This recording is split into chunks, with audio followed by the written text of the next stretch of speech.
Miguel, no sé si estarás de acuerdo, lo hemos discutido varias veces a lo largo de estos 2 días. Es un examen más clínico, más complejo para un estudiante de medicina de lo que se ha visto en los últimos años. La impresión que tenemos es que requiere cierta experiencia clínica para tener seguridad en muchas de las preguntas. No solo era conocimiento teórico, sino que necesitaba cierta experiencia para tener seguridad a la hora de contestarla. Sí, totalmente. Y mucha intuición, ¿verdad, Jesús? Sí. Mucha intuición. Ha sido un examen difícil, eso no lo vamos a discutir, de los más difíciles en los últimos años, con un perfil muy clínico. No contaban tanto los antecedentes epidemiológicos, ¿no? de muchos de los enfermos, ¿no? Esa fotografía que muchas veces en las academias se nos pinta, ¿no? Del prototipo de enfermo, ¿no? De China, procedente de Cantón, tal, o el paciente que es pintor. Muchas veces se nos han puesto en los enunciados de este tipo de exámenes trampas, ¿no? Trampas en lo que primaba más era la clínica y no tanto el antecedente epidemiológico. Insisto, me ha parecido un examen muy difícil, ahora muy bien hecho también. Sí. Porque va a permitir discriminar muy bien a los alumnos. Sí, veremos. Es verdad que hay alguna pregunta realmente compleja. En nuestra impresión tampoco hay mucha pregunta impugnable. Hay alguna pregunta que nuestros profesores han planteado alguna duda, pero realmente impugnaciones claras aparecen en 2-3 preguntas como mucho. A mí lo que más me ha llamado la atención precisamente es que, como resaltaba Miguel hace un momento, ha aparecido por primera vez algunos datos con idea casi más de confundir que ayudar en la resolución. Es verdad que la mayoría de las veces que vemos un caso clínico, cuando haya algún dato que aparece del paciente, como decías previamente, si tenemos a un pintor que tiene clínica neurológica, clínica abdominal, habitualmente siempre vamos a pensar en la intoxicación por plomo, pero por primera vez aparecen algunos datos que luego no se corroboran con la respuesta correcta. Es verdad que ha ocurrido en 3 preguntas, pero eso yo creo que al alumno también le crea cierto disconfort, porque siempre pensamos que nos están poniendo un dato para asegurar una respuesta. Tampoco tenemos que perder esa idea. Yo creo que el fundamento sigue siendo ese, pero también hay que tener en cuenta que no lo quieren poner tan fácil. Y yo lo que creo es que es un examen muy de medicina interna actualizado, es decir, hay mucha imagen, a nosotros nos gusta que haya imágenes, porque nosotros tenemos una gran asignatura de imagen y la imagen tanto descrita como la imagen que aparece directamente en las 35 primeras preguntas ocupa un papel importante para el diagnóstico del paciente. Por lo tanto, el perfil del examen a mí no me disgusta. Es verdad que el alumno que empieza con algunas preguntas que pueden ser un tanto complejas se puede atrancar algo al principio, pero yo creo que, por ejemplo, con nuestro perfil de cómo preparamos las asignaturas puede haber sido muy favorable para este tipo de examen.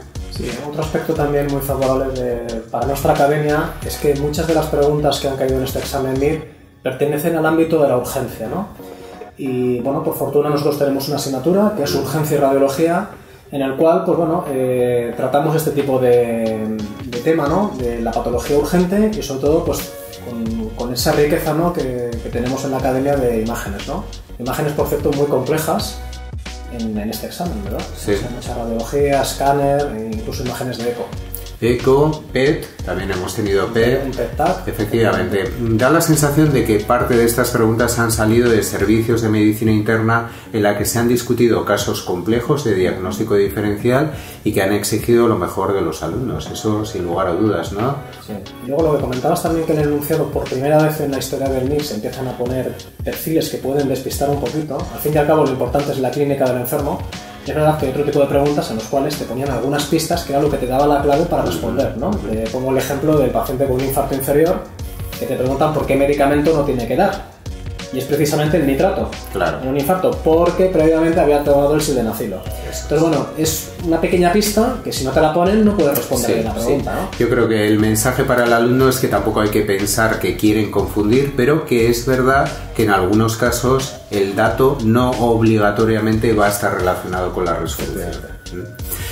Cuando vemos la distribución de las preguntas, la verdad es que con el tipo de material que nosotros preparamos tenemos incluidas prácticamente todas. Es verdad que nunca nos ha parecido adecuado tener una asignatura específica de farmacología y alguna pregunta 2 de farmacología pura, pero yo creo que en general el alumno tiene que prepararse todos los fármacos en cada una de las asignaturas. Y no incluimos ningún término que se parezca a la miscelánea, porque todo aparece asociado a alguna de las asignaturas que tenemos. La mayoría de las preguntas, como es habitual, o son de cardiología, la distribución, enfermedades infecciosas, estadística y epidemiología, junto con planificación y gestión sanitaria, es otro bloque realmente importante. Y tenemos un bloque muy grande de radiología urgencias, efectivamente, que ocupa 15 preguntas de ese aspecto clínico tan práctico que nos gusta tanto a los clínicos, ¿no? Sí. A mí me ha impresionado mucho la irrupción que ha tenido inmunogenética, una asignatura que con el paso de los años ha ido ganando protagonismo. Paliativos también, ¿no? Sí, en este año 6-7 preguntas de paliativos han caído. Y en cambio otras, pues se ha visto un poquito más mermada su importancia, ¿no? Neuro sí. ha bajado un poquito la importancia. Sí, un poquito. Neuro tenemos 12 preguntas, según neumología tenemos 13, nos salen 9 clasificadas claramente para nefrología. Bueno, asignaturas medias, reumatología tiene 9, traumatología tiene 9, urología tiene 7. Bueno, derma, oftalmología y otorrino sí. siempre están un poco a la cola, ¿no? Sí, siguen estando ahí. Efectivamente. Y bueno, yo creo que un examen muy clínico con ciertas dificultades para un alumno que no tenga una preparación con un perfil de imagen, con un perfil de vídeos como el que nosotros preparamos, pero que al final todo se puede encontrar, ¿no?, dentro de las preguntas.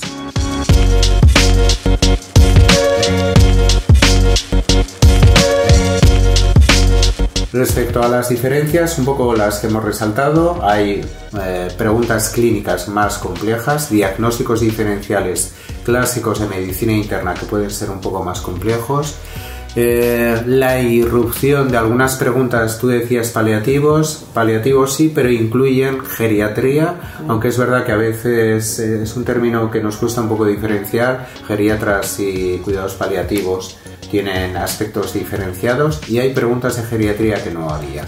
Un peso claramente mayor para inmunología y genética de lo que ha ocurrido otros años, un peso mayor de urgencias y de imagen en cuanto a referencias para el diagnóstico. Yo resaltaría esos datos, ¿no?, dentro de las diferencias respecto a otros años. Sí, un examen que a pesar de que tiene menos páginas que convocatorias anteriores, es un examen que es más difícil. Más difícil, que ha supuesto un mayor esfuerzo para el alumnado. Esto es una prueba de resistencia, ¿eh? Porque muy pocas preguntas se responden de forma directa. Ha exigido un esfuerzo mental por integrar muchos conceptos, ¿no? La imagen.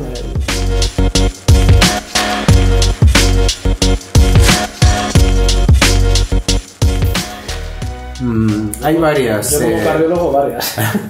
Yo lo que diría en primer lugar que la primera pregunta, a mí me llama la atención siempre el examen, hay este debate si el examen se tiene que hacer en orden o no. Y el debate es si tenemos que empezar por las imágenes. Por imágenes, entonces simplemente la primera pregunta en la que aparece una fibrobroncoscopia, donde aparecen 3 cortes de una fibrobroncoscopia y se tiene que identificar en qué lugar está la lesión, esta primera pregunta para muchos yo creo que es considerada como muy compleja y es la primera pregunta del examen. Yo considero que las primeras preguntas de imágenes son preguntas complejas de solucionar. No hay ninguna realmente rápida, sencilla.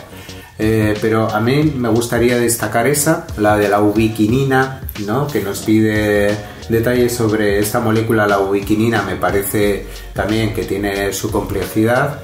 Y luego hay alguna que se podría hablar de esa asignatura que nosotros tenemos de planificación y gestión sanitaria, que también tenía su complejidad. Y algún concepto nuevo, ¿no? Por ejemplo, aparece búsqueda en internet para algún aspecto de obstetricia y ginecología que nunca había aparecido. Entonces sí que hay alguna novedad que puede haber sorprendido y que es verdad que son preguntas muy difíciles para la mayoría de los alumnos. Bueno, a mí me han parecido muchas difíciles, por ejemplo una de la sífilis, ¿no? El diagnóstico era una neurosífilis precisamente por la afectación oftálmica, me parece una pregunta complicada. Lo de la vacuna de la rabia creo que también es una cosa que es muy compleja para un estudiante, ¿no? Algunas preguntas que, bueno, eran preguntas tan abiertas que perfectamente podías responder varias, ¿no? Como por ejemplo el chico que se pincha en un parque con una jeringuilla que está manchada de sangre, ¿no? Bueno, ahí hay 2 respuestas que podrían ser válidas, ¿no? Poner la gamma globulina y posteriormente hacer una vacunación completa del virus de la hepatitis B. Pero hay otra respuesta que es precisamente poner la gamma globulina y hacer una asepsia de la zona. Eso es que hay que hacerlo en todas las heridas, ¿no? Bueno, sí. A ver...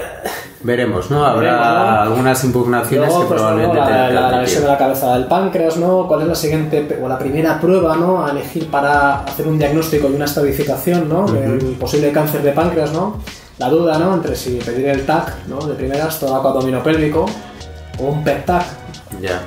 Bueno, una pregunta que ha generado cierta duda, ¿no? Entonces, bueno, hay una serie de preguntas. Entre clínicos, además, muy expertos que tratan precisamente a estos pacientes. Es decir, que a veces sí que están solicitando al alumno algo que entre un oncólogo muy experimentado, un gastroenterólogo muy experimentado, plantea alguna duda, ¿verdad? Luego las preguntas que están vinculadas a imagen, todo de que hay que reconocerlo, hay algunas que tienen una imagen que es lamentable. Una imagen mala, por ejemplo, el quiste diapídico, bueno, es una pregunta que hay que mirar con lupa, porque no es para saber qué es lo que te están preguntando, ¿no?